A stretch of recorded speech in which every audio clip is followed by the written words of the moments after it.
আর এখন যত মিডিয়া আছে দেখবেন, সিরিয়াল, মুভিজ, হাবি জাবি, এরা পরকীয়া শিখায়, জেনা এবং পরকীয়া শিখায়। খেয়াল করে দেখবেন, একটা ছেলে মেয়ের অবাধ মেলামেশা, হারাম মেলামেশাকে এমনভাবে উপস্থাপন করা হয়, মনে হয় এটা একটা পবিত্র ইবাদত মনে হয়, এবং বোঝানো হয় যে প্রেম তো পবিত্র।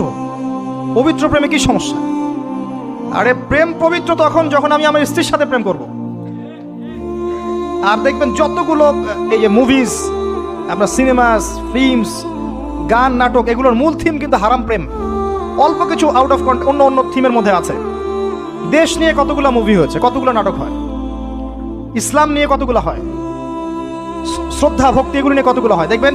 আর এই যে অন্য কান্ট্রির যে সংস্কৃতিগুলো ঢুকেছে, এগুলোর মূল থিম দেখবেন পরকীয়া করাচ্ছে, পরকীয়া শেখায়, বেহায়াপনা শেখায়, কিভাবে শাশুড়ির সাথে ঝগড়া করতে হবে, কিভাবে বউ রেখে আরেকটারে প্রেম করতে হবে, বউকে কেমন করে ব্লাফ দেওয়া যায়, এদিকে স্বামীরা ব্লাফ কেমন করে দেওয়া যায়, এগুলোই শেখায়।